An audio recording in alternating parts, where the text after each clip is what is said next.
Hola amigos, ¿cómo están? Me llamo Martín Garaníbar y bienvenidos a mi podcast Política Peruana. En este podcast analizaremos y comentaremos las últimas novedades sobre la política peruana. Sin más que agregar, empezamos.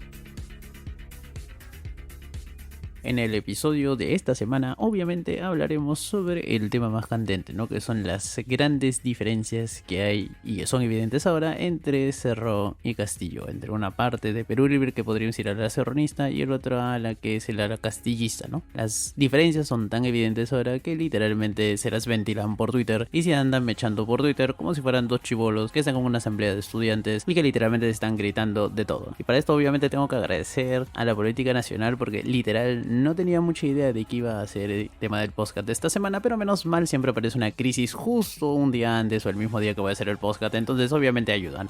Eso y la espectacular caída del dólar que tiene que ver más bien con los cambios de gabinete. Y bueno, sin más que agregar, empezamos.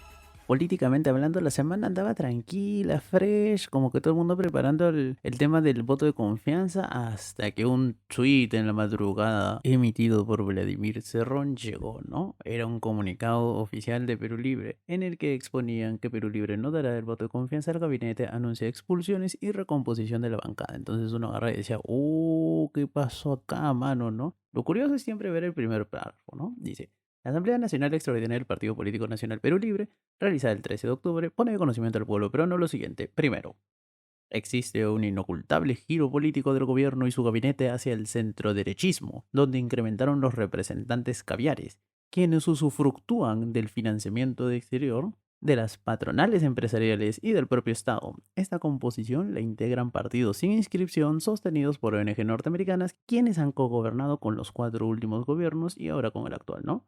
Después en el segundo habla sobre la designación de Betsy Chávez, de Dina Boluarte, que no responden a cosas del partido, que corresponden a intereses personales, siendo falta muy graves, y se les dará el inicio del proceso disciplinario respectivo.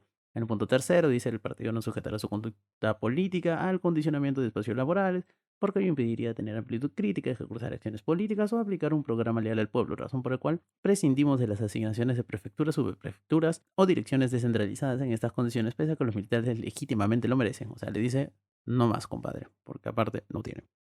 Cuarto, los congresistas militantes natos del partido deberán recomponer su bancada propia, pues los congresistas afines al magisterio, quienes llegaron con el partido, tienen un proyecto de partido propio. Esto no implica una colisión política, sino un reordenamiento estratégico para mantener las buenas relaciones en base a los valores de la sinceridad y el respeto mutuo. Quinto, el partido invoca a su bancada a dar cumplimiento a las conclusiones de esta asamblea, anunciando que no emitirá voto de confianza al gabinete caviar. No hacerlo implicaría una incoherencia principista. Y ahí es cuando se agarró todo el bolondrón y de paso me dieron tema para este podcast, ¿no? Porque es evidente que Cerrón ya está on fire, que Cerrón literalmente está anunciando recomposición de la bancada, expulsión de militantes y que obviamente no van a dar el voto de confianza, ¿no? Aquí ya se podría decir que el divorcio es casi evidente, ¿no? Pero, o sea, personalmente yo creo que no es que sea el divorcio sea 100% evidente, pero lo que sí es muy evidente, obviamente, es la diferencia, ¿no? O sea, acá ya han exteriorizado el conflicto que llevan las dinámicas internas entre el gobierno, ¿no? Entre, por ejemplo, el bloque, digamos, de Pedro Castillo, porque tiene su bloque dentro de la bancada y dentro de Perú Libre, tiene un bloque que lo apoya bastante a Pedro Castillo, y el otro bloque más bien liderado por Cerrón y compañía, que digamos son el bloque más dogmático, ¿no? Más ideologizado, son los que querían imponer su agenda, y acá se da cuenta obviamente las diferencias entre ambos, ¿no? Mientras uno es el presidente y trata de ser más práctico y buscar obviamente consensos o simplemente desarrollar su agenda política, el otro, o sea, Cerrón, está más bien jugando su propio partido y a su propia agenda, ¿no? Lo vimos cuando Guido Bellido estaba de premier y ahora lo vemos con estos tweets y todas estas cosas, ¿no? Y estas decisiones de, por ejemplo, no dar el voto de confianza. Y al toque nomás salieron como 5 o 6 congresistas en Twitter a pronunciarse y decirse de que sí estaban a favor del presidente Castillo, del gabinete, que obviamente decían: chicos, la interna, hay que manejarla en la interna, no hay que ventilarla por Twitter, ¿no? Castillo también tuvo un tweet así, bueno, no un tweet, ¿no? Sino una declaración bastante elocuente cuando estuvo haciendo una actividad oficial el día de hoy, en la que dijo que simplemente había personas que pensaban que podían cambiar el país a base de un tweet, ¿no? Y se cambiaba a base de trabajo. Así que esa indirecta, bien directa, dirigida a Cerrón, obviamente ha dado resultado, ¿no? Cerrón se puso más a chor y está saliendo en los medios a hablar de que van a expulsar gente Perú Libre, de que van a hacer su propia bancada. Y obviamente acá ya están en un juego de poder, ¿no? Yo lo veo desde esa óptica, lo veo desde una óptica más, esto lo veo más como estos pleitos estúpidos que habían cuando iba a asamblea de estudiantes en la universidad. Y sí, ¿no? O sea, se ve como como un pleito estúpido, como un berrinche, ¿no? Como un periodista Jonathan Castro te puso, ¿no? La izquierda Kiko. Y, o sea, es alucinante, pues, esta mecha, ¿no? O sea, es hasta tonto pensar por qué se están peleando ellos dos, porque, como le explicaba ahora a una amiga, esto es como un juego de a ver quién es el más machote, ¿no? O quién es el que puede imponer más sus cosas a la fuerza, a la bruta, ¿no? Quién gritando más.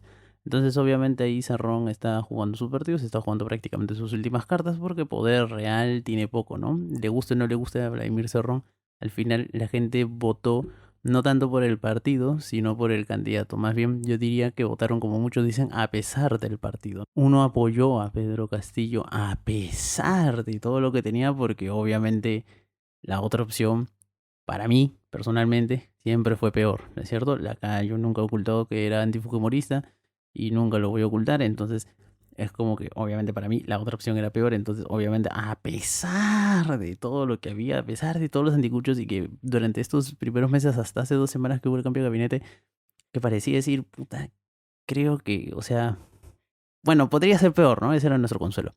Pero ahora el presidente Castillo tomó una decisión, está haciendo las cosas medianamente bien ahora sí.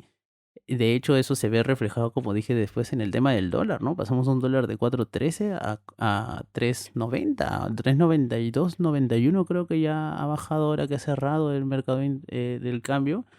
Y en algunos webs de tipo de cambio, ya lo he visto que la compra a 3.90 y a la venta a 3.91, 92. Entonces sí, ya te das cuenta, el dólar ha bajado un montón, ¿no? Y eso era simplemente por incertidumbre. Y la incertidumbre la generaba el gabinete de Bellido, no más que nada el premier Bellido. Generaba mucha incertidumbre. Riesgo siempre hay. Incertidumbre es lo que descuadra a mucha gente. Y la incertidumbre parece haber desaparecido ahora. Pero cerrando el paréntesis y volviendo al tema de Cerrón y Castillo, obviamente acá las diferencias ya se están haciendo más que evidentes o más que notables. Obviamente Cerrón quiere seguir, obviamente, teniendo esa, o quiere mantener, ¿no? Esa cuota de poder que ha tenido al inicio, porque obviamente impuso sus ministros, o sea, ya se ha visto en todos los reportajes, en todas las entrevistas, o sea, por las dinámicas que habían al inicio. Castillo buscaba un balance, pero Cerrón parece que se le ha ido la olla y literalmente ya el poder se le subió demasiado a la cabeza y pensó que era el presidente y pensó erróneamente, digo yo, de que la gente votaba por el partido, ¿no? De que la gente votó por Perú Libre porque cree en el partido, ¿no? Es como que votó, independientemente de que sea Castillo o no, no, mano. La gente votó por Pedro Castillo porque él para algunos representaba un cambio, para otros representaba a ser alguien como él, ¿no? O sea, ser alguien como uno, ¿no? Era alguien cercano. Y para otro grupo en el que yo me incluyo, representaba simplemente la única persona que podía detener el Fujimorismo, ¿no? Y por ese gran motivo es que Pedro Castillo, muchísima gente, mejor dicho, votó por Pedro Castillo, ¿no? La gente votó por Pedro Castillo por lo que Pedro Castillo representaba como persona o como ideal o como proyecto de, ¿no? De presidente, me refiero. No por alguna ideología. Bueno, muy pocos habrán votado por ideología, por cosas partidarias, porque se leyeron el plan de gobierno de Perú Libre y obviamente dijeron, ya, este programa me parece puta madre, voy a votar por este partido porque independientemente de quién sea el candidato presidencial, yo creo que este partido representa lo que yo pienso, ¿no? O los cambios que el país necesita. Y esto es muy fácil de demostrar. ¿Por qué? Porque en las elecciones anteriores, Cerrón se lanzó con su partido también, Perú Libertario. ¿Y cómo le fue? Le fue para el orto, obviamente. No logró inscripción, por eso tuvo que inscribir este nuevo partido, Perú Libre. Y obviamente le fue mal, ¿no? ¿Y por qué le fue mal? Porque él no jala votos, pues obviamente, ¿no? O sea, a nivel nacional, tal vez a nivel regional sí jale votos porque él ha sido presidente regional, pero a nivel nacional obviamente no jala votos, ¿no? La diferencia, una estrategia diferente fue con Castillo y por eso Castillo ahora es el presidente, ¿no? Por un montón de factores coyunturales también, pero él es presidente ahora y le gusta o no le gusta a la gente de Perú Libre y a Vladimir Cerrón, el que al final, el que tiene que firmar es Castillo porque al final de cuentas él es el presidente, no Cerrón, ¿no? Cerrón es el presidente del partido, no el presidente de la República. Pero a nuestro buen amigo y Vladimir Cerrón, el poder se le ha subido demasiado, creo que ya está embriagado de poder y eso que tiene muy poco tomando, o sea, se puede decir que es un pollito en el tema del poder y simplemente se le ha ido la olla, ¿no? Como ya dije hace un rato, o sea, se fue en YOLO el tío, ya está alucinando mal, está haciendo estos berrinches Y eso obviamente no le hace bien al gobierno porque genera más ruido, ruido innecesario, pero menos mal que este ruido ya no afecta tanto a algún tema tan importante como la cotización del dólar, ¿no? El tipo de cambio. El tipo de cambio, como ya había mencionado antes, ha bajado brutalmente, ¿no? Ya bajó de 4.13, si no me equivoco, a 3.92, que es donde lo dejé ahora, ¿no? Y obviamente todo este cambio que ha pasado en apenas unos días se debe al factor de que ya no hay incertidumbre. Ya lo expliqué hace un rato. Guido Bellido como premier, por sus acciones, por su forma de ser, por la política que demostraba y por sus tweets, es que generaba muchísima incertidumbre. ¿Por qué digo que generaba muchísima incertidumbre? Es muy simple. Salía el ministro de Economía o salía el presidente de la República y decía, no va a haber expropiaciones, y el man al toque nomás salía y decía, o renegociamos camisea o nacionalizo camisea, ¿no? Y él entendía nacionalización igual expropiación. O salía otra vez y decía, ¿no? Caliwarma debería comprar pescado nacional, ¿no? Para el programa. Y después salía el gobierno diciendo, o Diana Boluarte también, que era la ministra, diciendo, oye, man, compramos el 98% del pescado nacional, ¿no? El gobierno siempre decía algo, o sea, Castillo decía algo, el ministro de Economía decía algo, o sea, parte del gobierno daba un mensaje A y automáticamente el primer ministro da un mensaje B. Y teniendo en cuenta la estructura del Estado que tenemos, dentro del Ejecutivo, la segunda persona más importante después del presidente es el primer ministro, o el premier, o el presidente del Consejo de Ministros, que es el nombre oficial. Entonces, la segunda persona en jerarquía en el Ejecutivo le daba la contra o decía algo que era contradecido después vía Twitter o vía declaraciones por la primera persona de jerarquía dentro del Ejecutivo, o sea, por el presidente, ¿no? Entonces, estas divisiones obviamente ya eran obvias, palpables. Al inicio no tanto porque iba más o menos en una misma sintonía, pero ya después en el camino se dieron cuenta de que no iban juntos, no les iba nada bien juntos, entonces tenían que separarse, ¿no? Y ese fue el motivo por el que obviamente prescindió de él, ¿no? O sea, Castillo le dijo, ya compadre, me aburriste, hablaos, bye. Y ahora Guido Bellido y toda esa gente siguen haciendo sus pataletas porque obviamente ellos tienen una agenda propia. Ellos tienen su propia agenda, ellos tienen su forma de hacer política, que es una política, digamos, un poquito más infantil, o sea, no infantil en el sentido de niños, pero me hace recordar mucho a muchísimas asambleas de estudiantes a las que yo he ido, ¿no? Entonces, es como lo dijo Jonathan Castro y lo dije hace un rato, ¿no? La política de la izquierda Kiko, ya pasó esto también con Marco Arana antes, cuando se separó de Verónica Mendoza, ¿no? El Frente Amplio se salió y se fueron los de Nuevo Perú. Pasó igual y vemos cómo le fue a Marco Arana, Palorto también. Entonces, cerró, o sea, Consejo Pata, ¿no? O sea, no lo caes. O sea, lo estás haciendo mal. No creo que te vaya a funcar. Y si hubieran otras elecciones, no creo que sacarías lo que sacaste ahora último, ¿no? Que ha sido un tema entre coyuntural y estratégico, pero más que nada coyuntural. El tema de que ahorita Castillo sea presidente, ¿no? Si hubiera pasado otra persona a la segunda vuelta, tal vez esa otra persona sería presidente y no Castillo. Pero en fin, las cosas se dieron como se dieron y aquí estamos, ¿no? Entonces, amigo, esta es la oportunidad once in a life. O sea, una única vez se te va a pasar esto, entonces no lo estás aprovechando mucho, ¿no? Deberías aprovecharlo un poco más, ¿no? Sé un poquito más estratégico, deja de pensar tanto con el hígado y de verdad, amigo, tenga en cuenta algo muy claro, consejo de pata. La gente no votó por el partido, por lo que representa el partido. La gente votó por Pedro Castillo como presidente a pesar del partido, ¿no? Es algo que deberías tener muy clarito para que obviamente no cometas los errores que estás cometiendo ahora, ¿no? Pensando que eres la vanguardia del pueblo y que el pueblo te respalda, ¿no? En algunas cosas sí, fácil, como en la Asamblea Constituyente, yo creo que ahí sí podrías tener un poquito más de respaldo, ¿no? Pero en otras cosas, no sé, lo dudo, ¿no? Pero bueno, es una apreciación personal, obviamente. Entonces, volviendo al tema de esta pataleta, estas diferencias, ¿no? Ya que son bastante evidentes, ya tenemos en cuenta que obviamente ya cada facción podríamos llamarlo, ¿no? Cada facción dentro de este gobierno, dentro de Perú Libre, está jugando su propio partido. Y obviamente la gente de Cerrón, digamos los cerronistas, están jugando un partido y son más, digamos, confrontacionales, ¿no? Más a choris, más de gritar, más de hacer escándalo y decir, acá estoy, te espero, para hoy sin polo, pe, ¿no? Prácticamente les falta, les regalaría ese meme literalmente en una camiseta, ¿no? Se la regalaría, le diría, mira, para ti, para el Congreso, ¿no? Pero al final, ¿qué resultados ha dado esto, por ejemplo? Y eso lo podemos ver en lo que ha pasado ahora, sobre todo en el Congreso, ¿no? Donde Perú Libre y el bloque de Perú Libre, liderado por el hermano de Vladimir Cerrón, que es el vocero de la bancada, dicho sea de paso, tuvo un pésimo desempeño tanto en inscribir la lista como en el reparto de comisiones, ¿no? O sea, literalmente no pinta ni despinta, no ata ni desata. Y eso que tiene hasta el momento la bancada más grande, ¿no? O sea, son 37 congresistas de Perú Libre. Y a pesar de todo eso, no se han podido quedar con ninguna comisión, digamos, de las deseables, ¿no? Y el presidente de comisión tiene bastante poder, puede dar prioridades al tema de qué proyectos de ley se van a debatir y qué dictámenes se van a votar, ¿no? O sea, poder tiene. Otra cosa es que no han sabido jugar bien sus cartas por estar así más o menos a chori, por haberse subido mucho los humos a la cabeza. Entiendan algo, están en política nacional, ya subieron de liga, ¿no? Ya no están en las regionales, ahora están en las nacionales. Entonces, tienen que aprender a jugar, obviamente, mejor, ¿no? Y a consensuar. Esta política de ser a chori, tal vez cuando eran gobiernos regionales funcionaba, pero en la política nacional parece que no les está funcionando muy bien, ¿no? Entonces, obviamente, deberían replantearse la estrategia, ¿no? Pero en vez de eso, vemos los comunicados, vemos los tweets, vemos obviamente las declaraciones que están haciendo en la prensa y nos damos cuenta de que simplemente ellos han decidido ser unos tercos y morir en su ley, ¿no? Y si van a morir en su ley, bueno, pues morirán en su ley, literalmente, ¿no? Eso creo yo. Y esto, por ejemplo, complica algunas cosas en las que, digamos, ambas facciones dentro de Perú Libre, por así decirlo, están de acuerdo, ¿no? Que es el tema de la Asamblea Constituyente.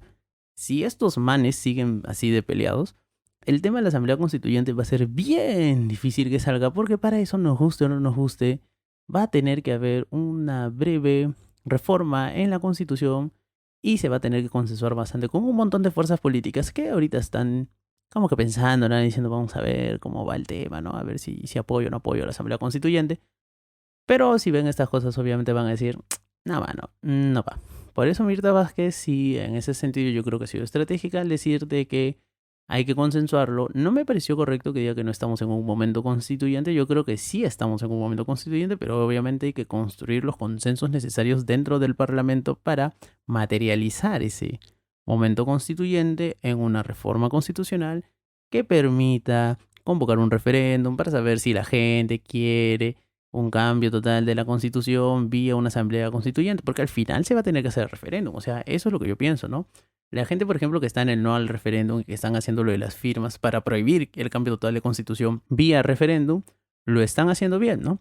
Pero ahí hay un detalle, ¿no? ¿Cómo vas a prohibir así al 100% un cambio total de la constitución vía asamblea constituyente, ¿no? O sea, eso al final, ese referéndum, o sea, ese proyecto, ¿no? De reforma constitucional, al final se va a tener que votar en un referéndum, ¿no? Y la pregunta más fácil, y ahí es donde deberían negociar todos los actores políticos, sería eso, ¿no? Ya bueno, gente, hagamos algo, ¿no? Hagamos una única gran consulta. Pueblo peruano, ¿usted quiere un cambio de constitución vía una asamblea constituyente, sí o no?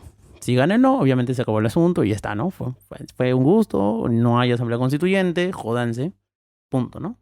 Si gana el sí, ahí sí ya deberían haber cambios, obviamente debería cambiar la constitución, debería haber un proyecto de reforma constitucional y después de eso, de que haya la reforma constitucional, es cuando se convoca ahora sí a la asamblea constituyente, ¿no? No es algo que juntamos firmas y ya, ¿no? Y de frente nos vamos a la asamblea constituyente. No, así no va a ser, o sea, esto es un proceso. Por eso yo digo, no, hasta que lleguemos a la Asamblea Constituyente 2023, 2024, por lo menos, ¿no? Como vamos ahorita, puta, 2024 con fe. Y eso, con fe, ¿no? Pero obviamente si la gente dentro del bloque de izquierdas, por así decirlo, de Perú Libre, se siguen dividiendo tontamente como lo están haciendo ahora, pues no van a llegar ni a la esquina, ¿no? Ese consenso necesario para convocar ese referéndum en el que se le va a preguntar al pueblo si es que quieren una asamblea constituyente o yo, no va a salir, obviamente, ¿no? Si es que para eso sí tiene que haber unidad, ¿no?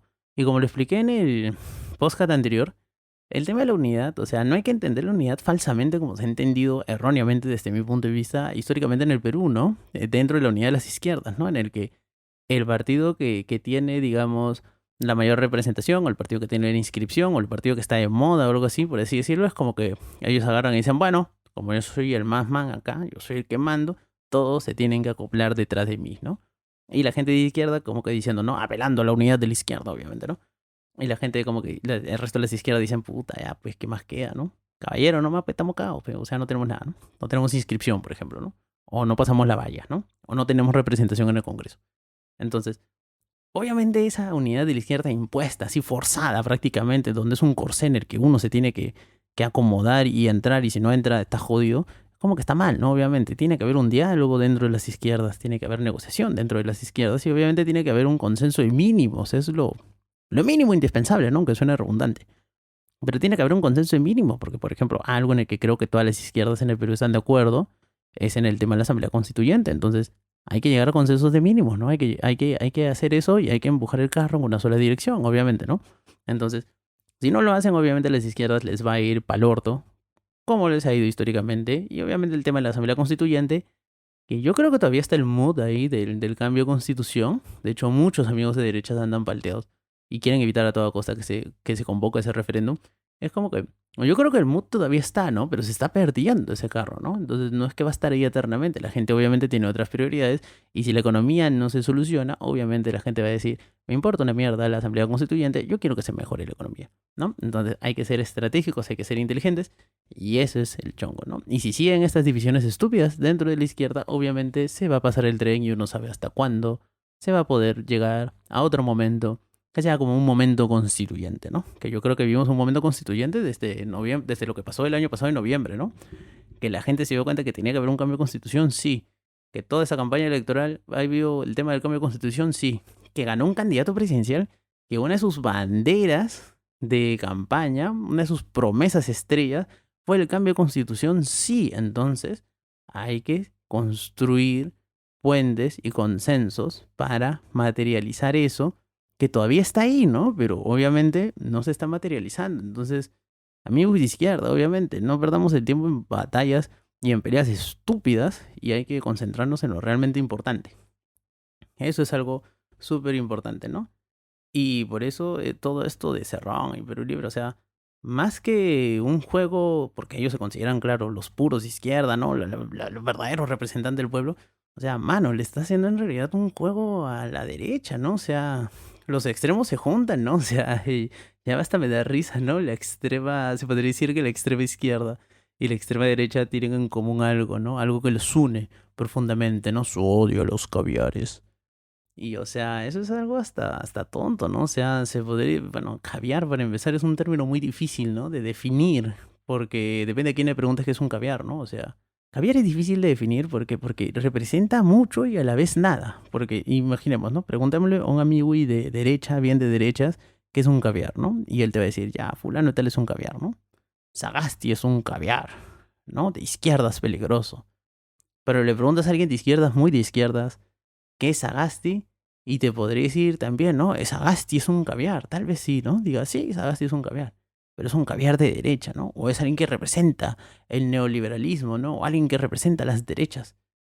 Y uno agarra y dice, oh, total, este man que es, o sea, es izquierda o derecha. Entonces, caviar va ahí, ¿no? Más o menos. O sea, se podría decir que en el imaginario popular sí se podría decir que algunas personas son caviares, por ejemplo. Ejemplo clásico ha sido Vargas Llosa, Rosa María Palacios, ¿no? Pero depende de quién le preguntas. Si le preguntas a alguien de derecha, esa gente era de izquierda. Pero si le preguntas a alguien de izquierda, esa gente es de derecha. Entonces, por eso digo, es un poco ambiguo definir a veces qué es caviar, ¿no? O sea, es como un concepto que está ahí volando en el aire, pero que no tiene una definición exacta, ¿no? Exacta de qué es un caviar. Y bueno, pues, pero lo que une a estos dos bloques, por ejemplo, muy de derechas y muy de izquierda, como los de Perú Libre, son su odio a los caviares, ¿no? Y bueno, hay que ver cómo va esto, pero lo único bueno es que ya como esta gente de Cerrón y Bellido ya no están en el Ejecutivo, sobre todo Bellido, ya las tonterías que estén diciendo o publicando en Twitter ya no afecta el tipo de cambio del dólar, ¿no? Que sigue a la baja y está a la baja, como dije, por el tema coyuntural y por un tema que ha pasado más o menos piola, que es el altísimo precio que está alcanzando el cobre, ¿no? El cobre está subiendo mucho. Perú es uno de los grandes productores de cobre del mundo y por ende unido a una cierta estabilidad política o digamos a la desaparición de esa incertidumbre por lo menos desde el Ejecutivo, se han sumado esos dos factores y obviamente eso hace que el dólar esté bajando un montón, ¿no? Y que siga bajando el dólar, ¿no? Porque eso es bueno. Y a los amigos que tengan ahorros en dólares, no cambien todavía sus dólares porque uno nunca sabe, pero es el país de las mil maravillas y podemos estar bien en un momento y podemos estar pal orto en otro momento, ¿no? Y bueno, amigos, ese ha sido el tema de esta semana, ¿no? Los pleitos ahí de Perú Libre nos regalan temas de podcast, nos regalan memes y veremos qué pasa, ¿no? Mirta Vázquez obtendrá el voto de confianza, veremos, obviamente. Se partirá finalmente Perú Libre, se irán los representantes o los miembros del magisterio que están dentro de la bancada de Perú Libre formando su propia bancada, no lo sabemos, obviamente, ¿no? Al final, es algo curioso que ha pasado, ¿no? Todo el mundo le pedía a Peter Castell que deslinden de Cerrón y al final fue Cerrón el que está deslindando de Peter Castell. Entonces, bueno, no era lo esperado, pero el resultado es el mismo, ¿no? O sea, al final de cuentas, se están distanciando, se están peleando. ¿Será un divorcio definitivo? No lo sabemos, porque el Perú es el país de las mil maravillas y cualquier cosa puede pasar, ¿no? Y bueno, amigos, eso ha sido todo en el podcast de ahora. Recuerden que si les ha gustado el contenido, por favor, compártanlo con sus amigos en sus redes sociales. Me ayudaría un montón para hacer un poco más difundido este podcast. Y nada, ¿no? Nos vemos la próxima semana, porque recuerda, los jueves son jueves de política peruana. Así que nos vemos la próxima semana. Bye bye.